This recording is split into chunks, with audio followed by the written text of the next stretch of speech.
ಕಾಂಗ್ರೆಸ್ ಕೋಲಾಹಲಕ್ಕೆ ಕೊನೆಗೂ ತೆರೆ ಬಿದ್ದಿದೆ. ಸಚಿವ ಮುನಿಯಪ್ಪರ ಕುಟುಂಬಕ್ಕೆ ಟಿಕೆಟ್ ಕೈ ತಪ್ಪಿದೆ. ಇಬ್ಬರ ಜಗಳ ಮೂರನೆಯವನಿಗೆ ಲಾಭ ಎನ್ನುವಂತೆ ಹೊಸ ಮುಖ ಗೌತಮ್ಗೆ ಕಾಂಗ್ರೆಸ್ ಮಣೆ ಹಾಕಿದೆ.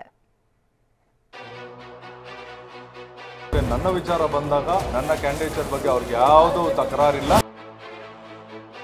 ಲಕ್ಷ್ಮಣ್ ರೇಖೆನ ಕ್ರಾಸ್ ಮಾಡಲಿಕ್ಕೆ ಸಾಧ್ಯ ಇಲ್ಲ. ನಮ್ಮಲ್ಲಿ ಒಗ್ಗಟ್ಟು ಬರಲಿಲ್ಲ. ನಾವೆಲ್ಲ ಸೇರಿ ಕಷ್ಟಪಟ್ಟು ಏನೋ ಮಾಡಿ ಗೆಲ್ಲು. ಕೋಲಾರದ ಕಾಂಗ್ರೆಸ್ ನಾಯಕರು ಮಾಡಿದ ಪ್ರಹಸನ ಒಂದೆರಡಲ್ಲ. ಆದ್ರೀಗ ಈ ಎಲ್ಲ ಗೊಂದಲಕ್ಕೆ ಕೊನೆಗೂ ಕಾಂಗ್ರೆಸ್ ಹೈಕಮಾಂಡ್ ತೆರೆ ಎಳೆದಿದೆ. ಕೆಎಚ್ ಮುನಿಯಪ್ಪ, ರಮೇಶ್ ಕುಮಾರ್ ಬಣದ ಸಿಟ್ಟನ್ನ ಶಮನ ಮಾಡುವಲ್ಲಿ ಸುಸ್ತಾಗಿ ಹೋಗಿದ್ದ ನಾಯಕರು ಮೂರನೇ ವ್ಯಕ್ತಿಗೆ ಮಣೆ ಹಾಕಿದ್ದಾರೆ.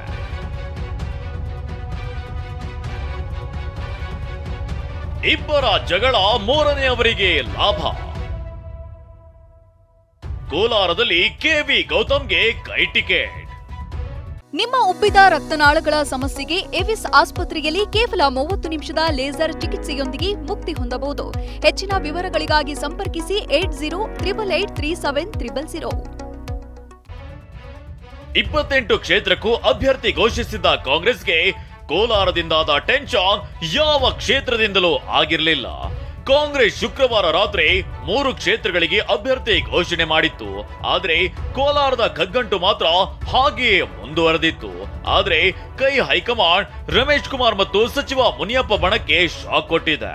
ಅಳೆದು ತೂಗಿ ಮಾಜಿ ಕಾರ್ಪೊರೇಟರ್ ವಿಜಯ್ ಕುಮಾರ್ ಪುತ್ರ ಕೆವಿ ಗೌತಮ್ಗೆ ಟಿಕೆಟ್ ಕೊಟ್ಟಿದ್ದ. ಟಿಕೆಟ್ ಕನ್ಫರ್ಮ್ ಆಗ್ತಿದ್ದಂತೆ ಬೆಂಗಳೂರಿನಲ್ಲಿ ರಮೇಶ್ ಕುಮಾರ್ ರನ್ನ ಭೇಟಿ ಮಾಡಿ ಆಶೀರ್ವಾದ ಪಡೆದ ಗೌತಮ್, ನನಗೆ ಮುನಿಯಪ್ಪ, ರಮೇಶ್ ಕುಮಾರ್ ಇಬ್ಬರು ಬೆಂಬಲಿಸ್ತಾರೆ ಅಂತ ಹೇಳಿದ್ದಾರೆ. ಎರಡೂ ಬಣದ ಮಧ್ಯೆ ಬೇರೆ ಏನೋ ವೈಮನಸ್ಸಿತ್ತು. ಆದರೆ ನನ್ನ ವಿಚಾರ ಬಂದಾಗ ಮುನಿಯಪ್ಪನವರಾಗಲಿ, ರಮೇಶ್ ಕುಮಾರ್ ಅವರಾಗಲಿ, ಇತರೆ ಎಲ್ಲ ಲೀಡರ್ಗಳು, ಸುಧಾಕರ್ ಅವರು ಎಲ್ಲರೂ ಇರ್ಬೋದು, ಅವ್ರು ಯಾರು ನನಗೆ ನನ್ನ ಕ್ಯಾಂಡಿಡೇಚರ್ ಬಗ್ಗೆ ಅವ್ರಿಗೆ ಯಾವುದೂ ತಕರಾರಿಲ್ಲ. ಮುನಿಯಪ್ಪ ಸಂಬಂಧಿಗೆ ಟಿಕೆಟ್ ನೀಡದಂತೆ ತೀವ್ರ ವಿರೋಧ ವ್ಯಕ್ತಪಡಿಸಿದ್ದ ರಮೇಶ್ ಕುಮಾರ್ ಬಣದ ಶಾಸಕ ಕೊತ್ತನೂರು ಮಂಜುನಾಥ್ ಹೈಕಮಾಂಡ್ ನಿರ್ಧಾರವನ್ನ ಸ್ವಾಗತಿಸಿದ್ದಾರೆ. ಆದ್ರೆ ಸಚಿವ ಮುನಿಯಪ್ಪ ಮಾತ್ರ ಬೇಸರ ಇಲ್ಲ ಎನ್ನುತ್ತಲೇ ಪರೋಕ್ಷ ಅಸಮಾಧಾನವನ್ನ ಹೊರಹಾಕಿದ್ದಾರೆ. ನಮ್ಮ ಹೈಕಮಾಂಡ್ ಅವರು ಒಂದು ತೀರ್ಮಾನಕ್ಕೆ ಬಂದ್ರು, ನೀವ್ ಹೇಳಿದವ್ರಿಗೂ ಕೊಡೋದಿಲ್ಲ, ಅವ್ರು ಹೇಳಿದವ್ರಿಗೂ ಕೊಡೋದಿಲ್ಲ, ಒಂದು ಸಾಮಾನ್ಯ ಕಾರ್ಯಕರ್ತರಿಗೆ ನಾವು ಕೊಡ್ತೀವಿ, ಅದಕ್ಕೆ ನೀವೆಲ್ಲರೂ ಒಪ್ಕೊಂಡು ಹೋಗ್ಬೇಕಾಗ್ತದೆ. ಅಷ್ಟೇ ಆಯ್ತು, ನಾವೆಲ್ಲ ಸೇರಿ ಕಷ್ಟಪಟ್ಟು ಏನೋ ಮಾಡಿ ಗೆಲ್ಲಿಸ್ತೀವಿ ಅವ್ರನ್ನ, ಅಷ್ಟೇ. ನಮ್ಗೆ ಕೊಟ್ಟರೆ ನಾನು ನನ್ನ ಸಹಕಾರ, ನಾನು ಸರ್ವಿಸ್ ಇತ್ತಲ್ಲಿ, ಅದರಿಂದ ಗೆಲ್ತೀವಿ ಅಂತ ಒಂದು ಕೇಳಿದ್ವಿ. ಅವ್ರು ಕೊಡೋಕ್ಕೆ ತೀರ್ಮಾನನೂ ಮಾಡಿದರು. ಆದರೂ ಕೂಡ ನಮ್ಮಲ್ಲಿ ಒಗ್ಗಟ್ಟು ಬರಲಿಲ್ಲ. ಆದ್ದರಿಂದ ಬೇಸರ ಇಲ್ಲ. ಬಿಕ್ಕಟ್ಟು ಶಮನ ಬೆನ್ನಲ್ಲೇ ಇಂದು ಕೋಲಾರಕ್ಕೆ ಸಿಎಂ ಭೇಟಿ. ಕೋಲಾರ ಕ್ಷೇತ್ರದ ಕಾಂಗ್ರೆಸ್ ಟಿಕೆಟ್ ಗೊಂದಲ ಇತ್ಯರ್ಥವಾಗಿದೆ.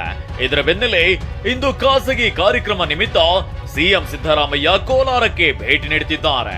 ಆಪ್ತರ 2 ಮದುವೆ ಸಮಾರಂಭಗಳಲ್ಲಿ ಸಿಎಂ ಭಾಗಿಯಾಗ್ತಿದ್ದಾರೆ. ಒಟ್ಟಾರೆ ಕೋಲಾರದ ಕಾಂಗ್ರೆಸ್ ಟಿಕೆಟ್ ಬಿಕ್ಕಟ್ಟು ಬಗೆಹರಿದಿದೆ. ಆದ್ರೆ ಅಸಮಾಧಾನ ಮಾತ್ರ ಬೂದಿ ಮುಚ್ಚಿದ ಕೆಂಡದಂತಿದೆ. Bureau report, TV9.